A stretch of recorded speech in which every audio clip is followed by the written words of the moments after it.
Hey guys, welcome to another dual commentary. I have Clouzard alongside me once again. This is going to be Andromeda, and it's between Best and Spear. Unfortunately, not the players I wanted to see here in the winners matchup. By the way, OSL shifted more towards the MSL type play, where it's winners losers, double elimination. So Best is going to be starting in the bottom left hand corner.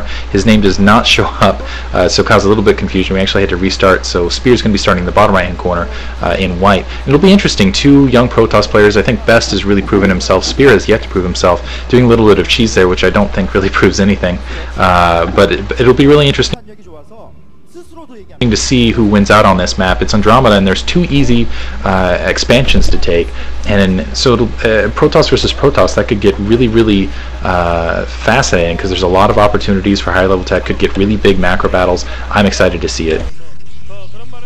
Yeah, Protoss versus Protoss can be dull, but I think with these two guys and their propensity to do the unexpected, and the fact that they don't really know each other that well, probably haven't played against each other, probably adds for a lot of variation. I think the one thing I want to say is that, disappointingly enough, as we said, neither Savior nor Nada making it through to this match, which means that one of them is undoubtedly not going to qualify for the rest of the OSL tournament, and that is a big blow.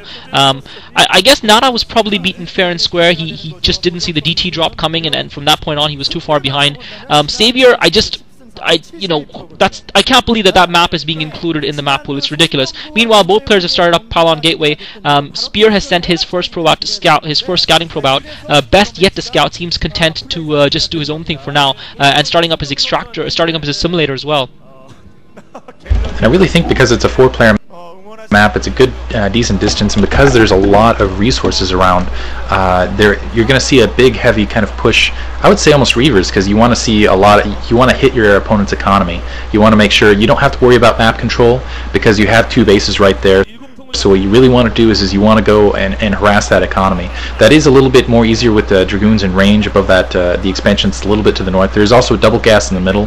I don't think we're going to see a lot of players taking that, because first of all, hard to hold. You really have to have dominant map control to really go for that. Looks like Best in the meantime is going to scout cross position. No other players have scouted each other yet. But I think it's also going to open up some opportunities maybe for some cheese tactics. Both players going to go for that opening gas in Cybernetics core, so standard Dragoon builds on both sides.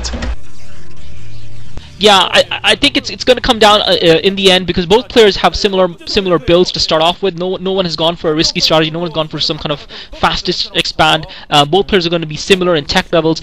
Spear now getting his probe into, and brilliant. He actually managed to use a Zealot to kill that probe. So Best actually kills Spear's probe with his Zealot, but his own probe is going to get inside and scout his opponent's main. It's going to be difficult to kill until that first Dragoon pops out. No upgrade being researched so far for Best, and he seems to be slightly ahead in his tech as well. His Cybernetics core came down a little earlier, and that seems to be the small difference made by perhaps sending his probe out later. Two Zealots now following that probe around, which is circling around Spear's base. But Best seems to be just slightly in the lead, and Best now researching at that Cybernetics core. So both players researching the Cybernetics core, getting the Dragoon to upgrade.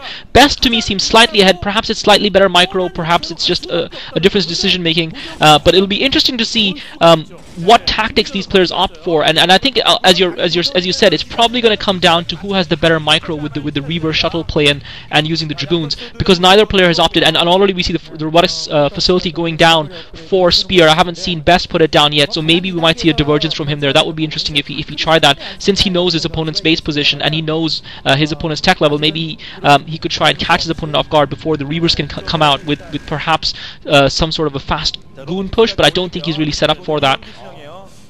That might also be for observers, but honestly I'm going to doubt that at this point, simply because I don't think there's a lot of advantage on this map to have it to denying the scout. Yes, there's that expansion in the middle, but say you get some Reavers out alongside, get some sort of drop, you have the observers, you can see it, you're going to know to push on it.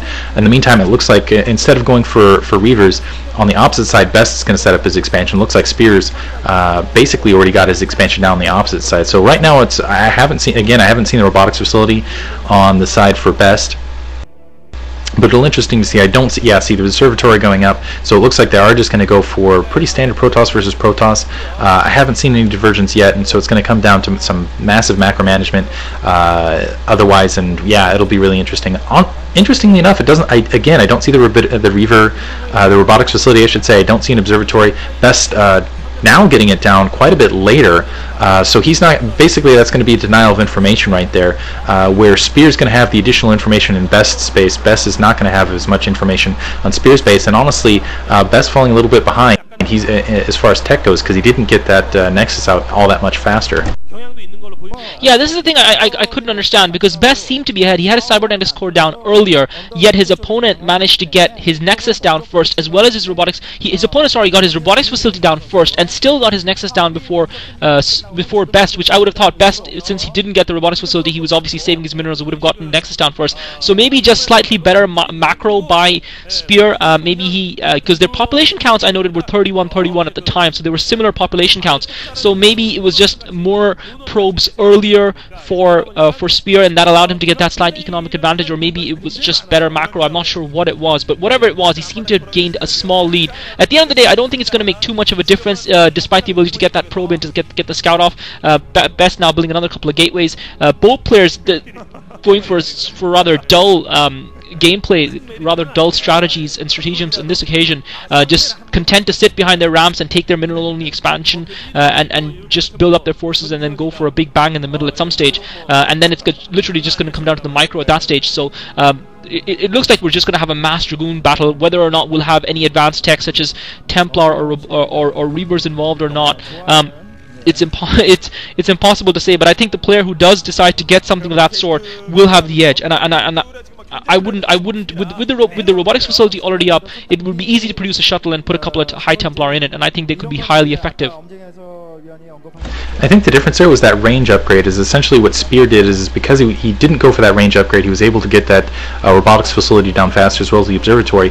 Being a little bit risky there, realizing that he wasn't going to be facing basically he was betting that Best was not going to push out on his base. That's why he did it so delayed, but as a result, really paid off for him. He got the observers inside the base. We see the Citadel of Adun going down now for Best, so it looks like he's setting up for either, well, obviously speed and Templar on both sides.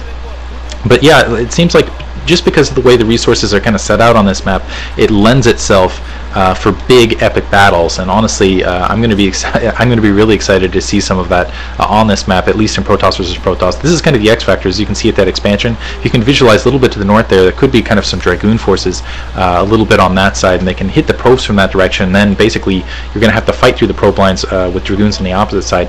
I don't know how much of a factor that'll be, but I could definitely see that being a factor later down. Looks like Spear in the meantime is setting up to take his additional expansion. Both players just macroing up. It looks like just about dead even. About 200 resource advantage though to Best if you look at the mineral count in the bottom right hand corner, and he has those observers out, so really going, wow, Best almost losing the observer right there. He's going to have to pull it out. But yeah, right now just about dead even. I wouldn't say a gigantic advantage. It looks like about an 8 supply count advantage for Spear, but I don't think that's going to be all that huge. And it looks like Best is now setting up. He's got a lot of Dragoons out. He might be setting up for an attack as opposed to going for his additional expansion. He's putting them a little further out instead of spreading them out really to deny a scout or engage in the incoming force. Right now it looks like Spear's already set up. No, I take it back. Best is putting down the additional expansion. But yeah, it's just going to turn into it's going to come down to who attacks first and who has the better micro. It's just going to be these gigantic epic battles, and I could see a player like Jangbi, as a result, playing very well in this map. Yeah, I think gigantic battles are great, but I think this is almost a little bit like top versus bottom, infinite minerals, no rush, 20 minutes, GG no re kind of gameplay. If you guys know what I'm talking about, I think some people I've seen that. I used to play those. They're a hell of a lot of fun, but at the same time, they're not really testing the proper skill of players, and you can just see Spear setting up some sort of a firewall there just to shield his probe line from what Diggity was talking about, to prevent his opponent from coming around from the north and hitting his probes at his expansion. He's just spreading his Dragoons out. He's also spreading them out to make it very difficult for anyone to really target them and come into them, because he's got his Dragoons positioned so well. If Best was to come in now, he would have a greater surface area to attack his opponent, whereas his opponent's units would be more clustered up, and that would give him another advantage as well. Interesting enough, I've yet to see either players pump out any Templar, and certainly we're not going to be seeing Reavers in this game. We haven't seen shuttles either, but it looks like Spear is ready to move out. Best still in a defensive posture. Spears looks like he's got a superior ground force almost. He's got a lot more Zealots, and maybe even, actually no, he doesn't have more Zealots. I think he's probably got more Dragoons, but it'll be interesting to see, because Best is set up defensively, and usually in this sort of positions